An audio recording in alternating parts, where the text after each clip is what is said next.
Hello शिक्षक साथियों, अभी हम एक बहुत ही बड़े अपडेट के साथ आप लोगों के सामने उपस्थित हुए हैं, क्योंकि शिक्षा विभाग के सबसे बड़े अधिकारी यानी एसीएस महोदय बी राजेंद्र सर के द्वारा जो है पटना से पत्र जारी करके यह सख्त निर्देश दिया गया है कि आपको अब सिर्फ न केवल विद्यालय करना है, क्योंकि विद्यालय कार्य के अतिरिक्त आपको जनगणना कार्य में संलग्न किया जाएगा। और यह उन्होंने पत्र जो है भारत सरकार के जो जनगणना पदाधिकारी है उनके पत्र का रिफरेंस दे करके यह पत्र जारी किया है कि शिक्षकों को विद्यालय में पहले अध्यापन कार्य करना होगा, फिर उसके पश्चात या फिर विद्यालय कार्य से पूर्व जो है वो इस कार्य को कर पाएंगे। ये हम उनके पत्र को देखते हैं और जानते हैं कि क्या क्या उन्होंने पत्र में कहा है। हम एक एक करके सभी बिंदु पर आपसे चर्चा करेंगे। आप अगर चैनल पर नए हैं तो सब्सक्राइब कर लीजिए, बेल आइकन को प्रेस कीजिए ताकि अगला हर अपडेट आपको सबसे पहले पहुंचता रहे। जी हाँ दोस्तों, अभी आप स्क्रीन पर देख सकते हैं कि यह बिहार सरकार के शिक्षा विभाग के द्वारा डॉक्टर बी राजेंद्र सर,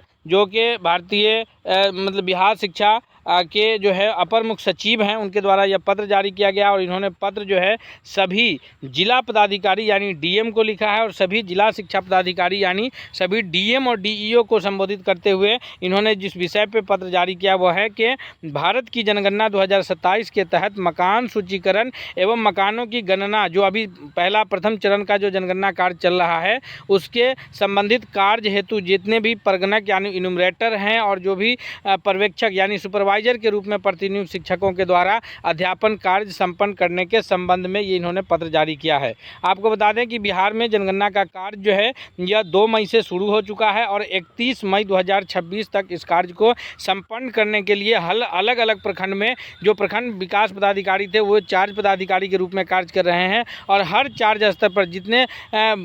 जो भी प्रखंड है, जितना भी उसका एरिया है, उस प्रखंड के एरिया के हिसाब से जो है शिक्षकों को खासकर 95% शिक्षकों को जो है परगणक के रूप में 5% ही अलग विभाग के कर्मी होंगे और 95% शिक्षक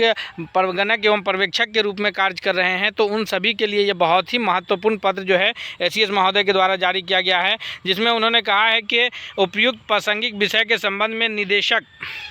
जो जनगणना कार्य सह मुख्य प्रधान जनगणना पदाधिकारी के द्वारा सूचित किया गया कि परगणक एवं पर्यवेक्षक के रूप में कार्यरत शिक्षकों से जनगणना के कार्य क्षेत्र के दौरान उपस्थिति दर्ज किए जाने के संबंध में स्पष्ट दिशा निर्देश दिए जाने के संबंध में अनुरोध प्राप्त हो रहे हैं। उनके द्वारा यह भी सूचित किया गया कि जिलों में जनगणना के क्षेत्र कार्य के दौरान अलग अलग तरीके से उपस्थिति दर्ज किए जाने संबंधित निर्देश निर्गत किए जा रहे हैं, जिससे परगणक एवं पर्यवेक्षक में के रूप में कार्यरत शिक्षकों में असमंजस की स्थिति उत्पन्न हो गई है। इस क्रम में उनके द्वारा यह अपेक्षा की गई है कि शिक्षकों को अनिवार्य प्रशिक्षण संबंधी दायित्वों से मुक्त रखने एवं जनगणना कार्य क्षेत्र के दौरान उपस्थिति दर्ज किए जाने के संबंध में शिक्षा विभाग जिलों के लिए स्पष्ट एवं एकरूप दिशा निर्देश निर्गत करे। जी हाँ, आपको बता दें कि ये जो मांग किया गया है, ये डायरेक्टर जो है जो जनगणना पदाधिकारी हैं उन्होंने ये पत्र लिखा था एसीएस महोदय को, क्योंकि आप देखे होइएगा कि अलग अलग जिलों के अलग अलग प्रखंडों से जो चार्ज पदाधिकारी थे वो अपने स्तर से निर्देश निकाल रहे थे। कुछ जो प्रखंड था वहाँ निर्देश था कि आप जो है जनगणना कार्य के दौरान मार्क ऑन ड्यूटी अटेंडेंस बनाएंगे। बहुत सारे जगहों पर ये पत्र निकला था कि 6:30 से 9:30 तक विद्यालय में अध्यापन कार्य करेंगे और 9:30 के पश्चात जो है जनगणना कार्य के लिए मार्क ऑन ड्यूटी में अटेंडेंस बनाते हुए आप जनगणना कार्य के लिए क्षेत्र में जाएंगे। यानी एक ही ज़िले के अलग अलग चार्ज स्तर से अलग अलग प्रखंड से अलग अलग प्रकार के लेटर निकल रहे थे और कुछ प्रखंड अब तक ऐसे बचे हुए थे जहां से किसी भी प्रकार का लेटर नहीं निकला था। तो ऐसी स्थिति में शिक्षकों के साथ असमंजस की स्थिति थी। जिस प्रखंड से लेटर निकल गए थे वहाँ के शिक्षक उस प्रखंड के लेटर के अकॉर्डिंग काम कर रहे थे, लेकिन जिस प्रखंड में से अब तक लेटर नहीं निकले थे वहाँ के शिक्षक में एक भारी असमंजस थी कि अब हम क्या करें, विद्यालय कार्य के पश्चात जनगणना कार्य करें या विद्यालय कार्य को छोड़ करके जब पहले जनगणना कार्य में ध्यान दें। तो इसको लेकर के जनगणना पदाधिकारी ने जो लेटर निकला था, जो लेटर भेजे थे एसीएस महोदय को, एसीएस महोदय ने उनका रिप्लाई और ये साथ ही साथ सभी जिला पदाधिकारी और जो डीईओ हैं, सभी जिला के जिला शिक्षा पदाधिकारी हैं, उनको यह लेटर जारी कर दिया है आज 13/5/2026 के डेट में। इसमें अंकनीय है कि प्रेस इन्फॉर्मेशन ब्यूरो के द्वारा माननीय प्रधानमंत्री की अध्यक्षता में केंद्रीय कैबिनेट द्वारा लिए गए निर्णय के संसूचन में यह अंकित है कि the enumerator generally government teacher are appointed by the state government will be doing the field work of census in addition to their regular duties. Bharat सरकार के इस पत्र का जो निर्णय जो रेफरेंस लेकर के आपको ये बताया है उसमें क्लियर लिखा हुआ है भारत सरकार के पत्र में कि द इनुमरेटर यानी जो परगणक है जनरली गवर्नमेंट टीचर सामान्यतः जो है वो सरकारी शिक्षक होते हैं and appointed by the state government जो राज्य सरकार के द्वारा नियुक्त शिक्षक होते हैं वही जो है इस जनगणना कार्य में परगणक के रूप में कार्य करते हैं। आगे इस लेटर में कहा गया कि will be doing the field work of census in addition to their regular duties. वे लोग जो सेंसस कार्य का जो फील्ड वर्क है उसको अपना जो उनका रेगुलर ड्यूटीज़ है उसके अतिरिक्त समय में करेंगे और यही कारण है कि उनको अतिरिक्त मानदेय यानी उनके मूल जो उनका महीना का वेतन है उससे अतिरिक्त मानदेय इसका तय किया गया था और उस अतिरिक्त मानदेय के साथ उनको यह कार्य करना था। इसको लेकर के जो है यह स्पष्ट दिशा निर्देश आज आ गया है। भारत सरकार के रेफरेंस का लेटर दिखाते हुए इन्होंने जो है एसीएस बी राजेंद्र सर ने कह दिया है कि अब जो भी शिक्षक हैं वो पहले यानी जो विद्यालय संचालित हो रहे हैं 6:30 से 12:30 तक तो पहले 6:30 से 12:30 तक विद्यालय में उपस्थित रहेंगे, फिर उसके पश्चात ही जो है वो जनगणना कार्य में संलग्न किए जाएंगे। उपर्युक्त के आलोक में यह स्पष्ट किया जाता है कि परगणक एवं पर्यवेक्षक के रूप में प्रतिनियुक्त शिक्षकों के द्वारा विद्यालय में अध्यापन कार्य संपन्न करने के साथ साथ विद्यालय अवधि के पूर्व अथवा विद्यालय अवधि के पश्चात जनगणना संबंधी कार्य क्षेत्र किया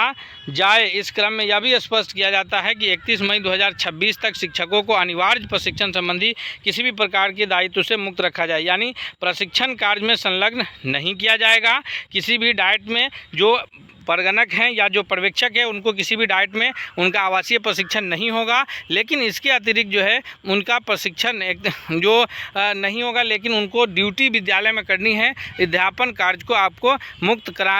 पूरा कराना है। अध्यापन कार्य से आप मुक्त नहीं हैं। अपने ड्यूटी के बाद यानी 6:30 से पहले या तो आपको जनगणना कार्य करने हैं या फिर आपको 12:30 के पश्चात जनगणना कार्य करना है अपने क्षेत्र में, क्योंकि इसके लिए अलग से मानदेय निर्धारित है। और ये भारत सरकार के पत्र के रेफरेंस दे करके एसीएस महोदय का पत्र निकला है। और आपको पता है कि जब विभाग में किसी भी वरीय पदाधिकारी का पत्र प्राप्त हो जाता है तो फिर जो कनीय पदाधिकारी के पत्र होते हैं या जो जूनियर ऑफिसर्स के जो भी लेटर्स होते हैं वो अपने आप निरस्त समझे जाते हैं। तो यानी अब तक जितने भी चार्ज स्तर के अलग अलग पदाधिकारी के द्वारा पत्र जारी किया गया था वो सारे पत्र जो है निरस्त समझे जाएंगे। और कल से सभी शिक्षकों को चाहे